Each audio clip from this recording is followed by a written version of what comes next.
शुद्ध सेव करे, विश्वास पास सेवकों को दे दिया जवाब दे, और सादर सकल चलाए, सभी लोगों को आदर पूर्वक चलने को कहा। आदर पूर्वक रवाना करके। आदर पूर्वक क्यों? तो ये सभी राम जी के प्रेमी है ना, श्री राम जी के परम भक्त है ना। श्री विभीषण जी जब शरणागत में सरकार आए तो उनको रोक दिया गया। जो ही सेना के शिविर में प्रवेश करने वाले थे गेट पर रोक दिया गया। उनको पूछा कौन है आप, कहाँ से? उन्होंने कहा अपनी बात, मैं रावण का भाई विभीषण से प्रभु श्री राम के शरण में आया हूँ। कहा रुकिए।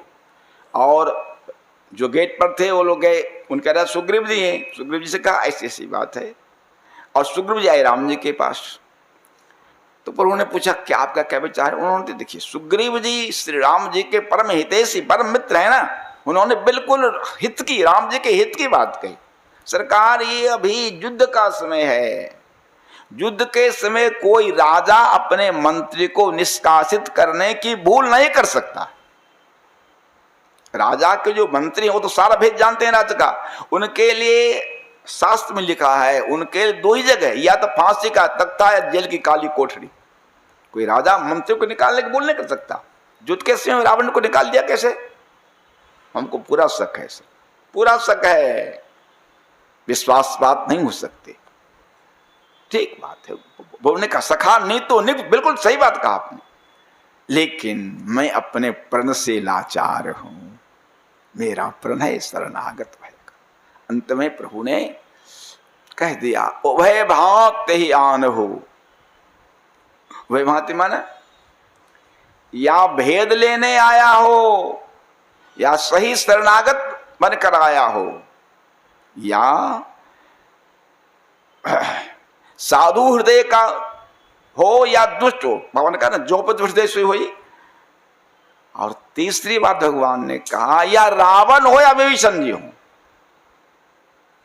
आन ये नंग हरि श्रेष्ठ दत्तमस्या भयंगमया विभीषणो वा सुग्रीव यदि वा रावण स्वयं। हे सुग्रीव जी, इस श्लोक के अर्थ में हमारे आचार्यों ने अर्थ किया है कि विभीषणो वा सुग्रीव यदि वा रावण स्वयं का अर्थ किया। अभी तो आपको कहा गया कि विभीषण जी हैं, सभी जानते हैं, लेकिन जाइए बुला, यदि वहां जाने पर पता लग जाए कि नहीं तो रावण ही है, तो फिर पूछने हमको नहीं आइएगा, रावण ही क्यों न हो, आप उसको लेते हैं। तो अब क्या हुआ? भगवान ने उनको स्वीकार कर लिया, इसलिए वहां भी सादर चेते ही आगे करीबानर। प्रभु ने स्वीकार के लिए सादर, प्रभु के शरणागत हैं, भक्त हैं, तो भगवान के भक्तों का आदर होता। इसलिए भरत जी भी सादर सकल चलाए, सबों को आदर पूर्वक श्री राम प्रभु का दर्शन करने जा रहे हैं। सभी राम जी के भक्त हैं, माता जी को किसी के सबके प्रति परम आदर का भाव लेकर के और कैसे चलें सिखाते हैं। महापुरुष हमको आपको सिखाते हैं, कहीं चलना हो, यात्रा करनी हो तो यात्रा कैसे करें। हनुमान जी जब लंका के लिए प्रस्थान कर रहे हैं तो कैसे चल रहे हैं? अस कही ना ये सवन कहूँ माथा, चलयो हरसि ही धरी रघुनाथा। ये धरी रघुनाथा, भगवान का स्मरण करके। बहुत बड़ी बात है ये अभ्यास। देखिए, भगवान का नाम हमेशा लेना चाहिए, लेकिन बाबा श्री चरणदास जी महाराज कहते हैं कि यदि 4 जगह हमेशा नहीं ले सको तो 4 जगह अवश्य लेना। नाम ही ले जल पीजिए, जल पीते से, नाम ही ले कर खा, नाम ही ले कर बैठिए, नाम ही ले चल रहा। चलते समय नाम लेकर चलो, खाते समय नाम लेकर शुरू करो, पीते समय, बैठते समय। श्री हनुमान प्रसाद पोद्दार जी भाई जी उन्होंने लिखा है कि एक बार उनकी माताजी श्री मदन मोहन मालवीय जी महाराज उनके यहाँ आए गीता वाटिका में। तो भाई जी थे, एकदम सेवक की तरह उनके सेवा में लगे रहे। उनके व्यवहार से मालवीय जी बड़े प्रसन्न हो गए और प्रातः काल बुलाया, बोले हनुमान प्रसाद आए, मैं एक बहुत अमूल्य वस्तु तुमको देने जा रहा, बहुत बहुत बहुत अमूल्य, बहुत अमूल्य। सरकार ये अमूल्य वस्तु हमको हमारी माता जी ने दी थी, आज मैं तुमको दे रहा हूं। माता जी ने हमको कहा था, मदन मोहन जब कहीं चलना तो नारायण नारायण नारायण नारायण कह के चलना, कभी असफल नहीं हो गए।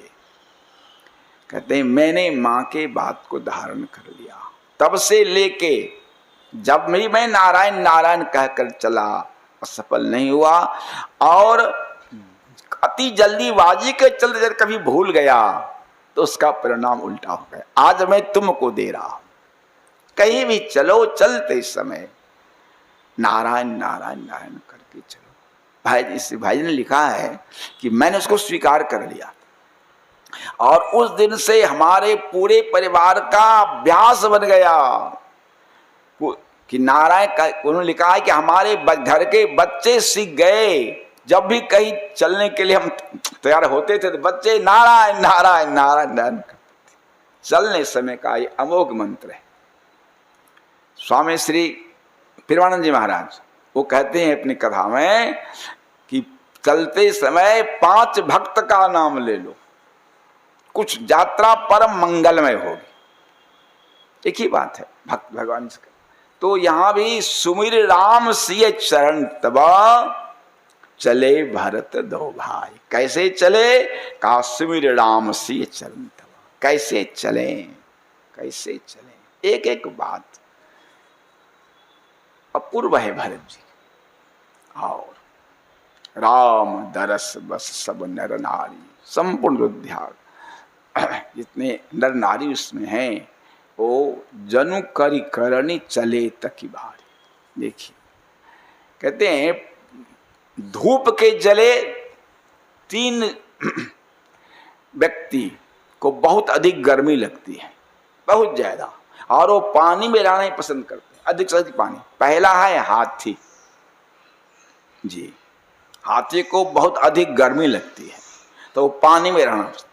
दूसरा है भैंसा और तीसरा है सूगर। ये 3 धूप के जले प्राणी हैं और ये हमेशा पानी में ही रहना अधिक से अधिक कोशिश करते हैं। अब उपमा देनी है तो भैंसा की उपमा नहीं हो सकती राम भक्तों को, सूगर की उपमा नहीं, इसलिए हाथी हथनी की उपमा दी कि जैसे प्यास से व्याकुल होकर आतुरता अति शीघ्रता से हाथी जलाशय की ओर दौड़ता है, हाथी और हथनी उसी तरह से सारे लोग नर नारी जनु करी करणी चले तकी भारी।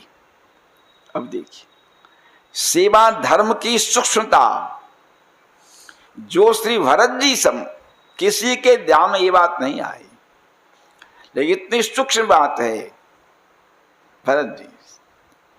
बनसिय राम समुझी मन माही, असानुज भरत पया देहि जाही।